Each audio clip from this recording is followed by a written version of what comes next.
عثمان ڈار کی والدہ ریحانہ ڈار نے رہائی کے بعد میڈیا سے گفتگو کرتے ہوئے کہا کہ میرے گھر دہشت گردی کی گئی، جب تک زندہ ہوں ہر 9 مئی کو احتجاج کے لیے نکلوں گی۔ گرفتاری کے حوالے سے گفتگو کرتے ہوئے ریحانہ ڈار کا کہنا تھا کہ 9 مئی کے حوالے سے میں نکلی تھی۔ 9 مئی کو میرے گھر دہشت گردی ہوئی، میرے پاؤں میں شیشے توڑے گئے، جب تک زندہ ہوں ہر 9 مئی کو احتجاج کرتی رہوں گی۔ میرا سیاست سے دور دور تک کوئی تعلق نہیں تھا، لیکن مجھے نشانہ بنایا۔ خواجہ آصف نے ٹی وی چینل پر بیٹھ کر موبائل ساکھ کر لو، خواجہ آصف کو ٹی وی پر بٹھا کر بے نقاب کروں گی۔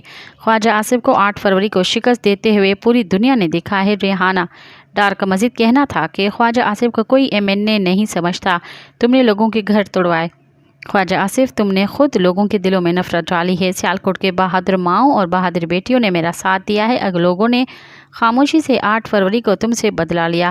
میں نے خواجہ آصف کو کہا تھا کہ اور فارم 47 لے کر آؤ، عدالت میں سب کچھ بے نقاب ہو جائے گا۔ مزید خبرن